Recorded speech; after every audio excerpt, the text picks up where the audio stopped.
Quanto custa para tirar uma carteira, uma CNH aí próximo da sua cidade? Gente, eu lembro que em 2005, tô ficando velho, né? Há 20 anos atrás, a minha carteira de habilitação ficou em R$ 600 e na época já era muito caro. Hoje, na maioria dos estados, a maioria das cidades, uma carteira de habilitação, fazendo o mínimo, passando de primeira, vai ficar aí na faixa de 3.200 a 3.500. Sendo que 2.500, gente, a grande maioria desse dinheiro vai para a autoescola. Mas a boa notícia é que no Brasil a CNH pode ficar mais barata, porque está tramitando aí no Congresso, foi uma iniciativa do governo Bolsonaro, mas que pode ser aprovada agora no governo Lula, que quer eliminar a autoescola e vai reduzir, gente, o custo em até 80%. É isso mesmo. Se você está planejando tirar a carteira, fica comigo, ou conhece alguém, né?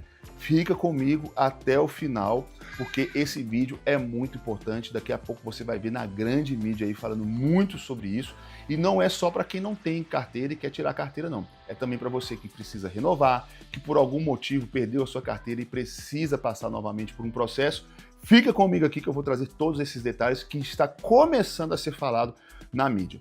Então, aquela pergunta, né? Eu queria te perguntar novamente. Você sabe quanto custa tirar a CNH? Em média, de 3.200, sendo que 2.500.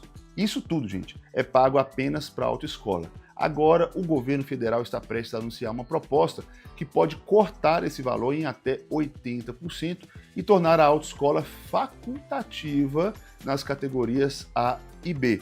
E isso pode acontecer ainda em 2025. Há muito tempo atrás, gente, as autoescolas eram facultativas. Se você sabia dirigir, você marcava o seu exame e se você passasse, ok. Se você não passasse, se você não soubesse dirigir, aí sim você ia pagar alguém ou alguma autoescola para te ensinar a dirigir, como acontece na maioria, em muitos países, na verdade. Aqui no Brasil, infelizmente, muitas coisas são criadas para burocratizar as coisas e tirar o seu dinheiro. Mas agora, a ideia desse projeto é que a autoescola se torne opcional, facultativa. Se eu não tenho segurança para dirigir, se eu não conheço as regras básicas, se eu não sei dirigir, eu vou pagar um profissional ou uma autoescola para que eu aprenda a dirigir. Agora, se eu já sei e eu me garanto, eu vou fazer o exame. Se no exame ficar constatado que não estou tão bem assim, ou eu aprendo, ou eu faço um novo exame, e assim, nada mais correto, pelo menos na minha opinião, do que isso. É claro que a gente vai entender aqui ao longo do vídeo o que vai acontecer com as autoescolas e tal, o desemprego que pode gerar, mas, gente, uma coisa é uma coisa, outra coisa é outra coisa, né? Por exemplo, quando surgiu o computador, muitas pessoas acharam ruim porque ia gerar o desemprego dos datilógrafos, etc. Então, assim, infelizmente tem evoluções que precisam acontecer e também tem certas coisas que são completamente desnecessárias que a gente paga aí sem ter nenhuma necessidade.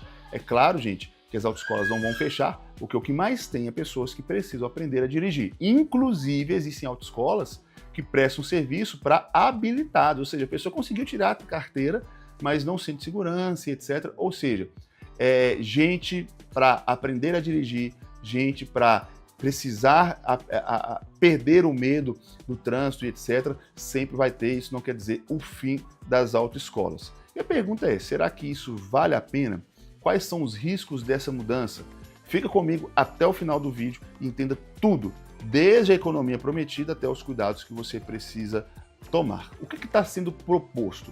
O Ministério dos Transportes apresentou uma proposta ao Palácio do Planalto para suspender a exigência de frequentar o Centro de Formação de Condutores, que são as autoescolas da emissão do CNH, carteira A para motos e carteira B para carros. Se aprovada, a candidata à CNH poderá escolher estudar de forma independente, através de instrutor credenciado, ou continuar com o modelo tradicional da autoescola. As provas teórica e prática para habilitação continuam obrigatórias conforme regras estabelecidas pelo CONTRAN e o Código de Trânsito. Ou seja, a qualidade dos motoristas vai continuar a mesma, ruim. A piadinha, mas é a verdade. O que a gente mais vê, pelo menos aqui em BH, o lugar para ter roda dura é Belo Horizonte, é em Minas Gerais. Eu quero saber qual é a sua opinião sobre a categoria, a qualidade dos motoristas. Porque, gente, a autoescola não te ensina a dirigir. A autoescola te ensina a tirar carteira. Então, as regras para passar, para tirar a carteira vão continuar a mesma. A única coisa que você vai optar ou por uma autoescola ou por um instrutor credenciado e assim você estudar por conta própria. Quanto que você pode economizar? O Ministério estima que, ao eliminar a obrigatoriedade das aulas, o custo da CNH pode cair de R$ 3.200 para menos de R$ 650. Aí, gente, eu duvido que alguém seja contra essa medida, a não ser que seja alguém ligado às autoescolas, né? Uma redução que equivale aí a 80% do valor.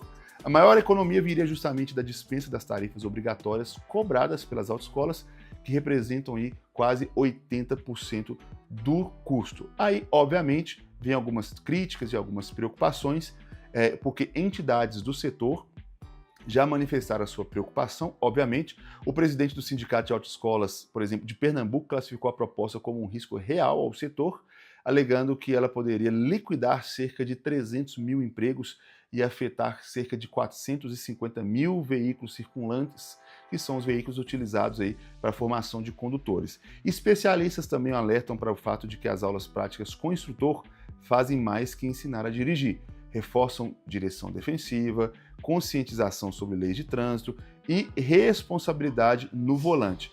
Valores que são medidos que não são medidos apenas numa prova técnica. Aí, gente, para mim, me perdoe, mas é lero-lero, né? A escola não ensina praticamente nada, a gente aprende no dia a dia mesmo, na prática, e por isso que a gente vê tantas barbaridades, tanta imprudência aí. Se a autoescola resolvesse mesmo, a gente não via tantos acidentes aí causados pela imprudência dos motoristas. Como que funciona em outros países? O novo modelo brasileiro se inspira em países como Estados Unidos, Canadá, Inglaterra, Uruguai, onde os candidatos aprendem de forma mais independente e passam pelas avaliações finais sem cobrança de carga horária mínima obrigatória. Você aprende a dirigir, seja na autoescola ou seja com um instrutor independente. O que vai determinar se você aprendeu ou não é o teste, é a prova. A autoescola é como obrigar um cursinho pré-vestibular para quem quer passar na faculdade. Você pode fazer o cursinho ou você pode estudar de forma independente. O que vai avaliar o sucesso é o resultado na prova. Eu, particularmente, concordo muito com esse novo processo, porque, gente, o brasileiro já sofre tanto, com tanta taxa, com tanto imposto, um pouquinho a menos já vai ajudar bastante. Como que é o processo proposto? Caso aprovado, o processo seria: o candidato realiza prova médica, psicológica e teórica, que é aquele curso de legislação. As aulas práticas, motorista, dirigindo, seriam opcionais. O aluno pode estudar por conta, usar simuladores, contratar instrutor autônomo ou seguir com a autoescola tradicional. Imagino que vai ter muita gente que vai querer seguir da forma tradicional. Após a aprovação na prova, recebe a permissão para dirigir, que é aquela carteira que vale por 1 ano, onde você não pode tomar nenhuma multa e etc, senão você perde ela. E depois de 1 ano, você tem a sua carteira de forma definitiva e assim você vai ter total liberdade para escolher o formato que preferir. O documento seria regulamentado por resolução do CONTRAN, sem necessidade de nova lei, ou seja, é muito prático decidir isso. Só falta aí a boa vontade dos políticos em dar essa ajudinha para os brasileiros, tá? Se você ainda planeja tirar a CNH, se você pode esperar, eu acho que vale a pena esperar, porque você vai economizar bastante, é só você acompanhar a tramitação da proposta, seguir o nosso canal aqui, porque eu vou atualizar sempre essa notícia, porque ela é muito importante. Caso você precise dirigir por motivo de trabalho ou mobilidade, você precisa avaliar aí os riscos e benefícios da autoescola tradicional e ficar alerta às críticas e possíveis ajustes na regulamentação que podem impedir a dispensa aí dessas aulas práticas. Essa proposta, gente, pode transformar a forma com que os brasileiros se habilitam, reduzindo custos e ampliando o acesso às carteiras. Tem muita gente que não tem carteira de motorista porque não tem condições de pagar, e isso vai ampliar muito o acesso. E para quem está com medo das autoescolas, gente, quanto mais barato, mais o povo consome. Então, pode ficar tranquilo, eu creio que vai ser um tempo de mudança, que vai exigir uma readaptação das autoescolas, mas o brasileiro é mestre em se reinventar, mas eu creio que no final vai ser bom para todo mundo. Se você conhece alguém que está pensando em tirar a sua carteira de habilitação, compartilhe esse vídeo, manda aqui nos comentários qual a sua opinião sobre essa nova decisão aí que pode começar a valer ainda em 2025 e deixe o seu like, ative o sininho para você receber atualizações que mexem aí no seu bolso, sempre num português muito bem claro, como eu sempre falo para vocês. Obrigado pela sua companhia, até o nosso próximo encontro. Tchau, tchau. Valeu!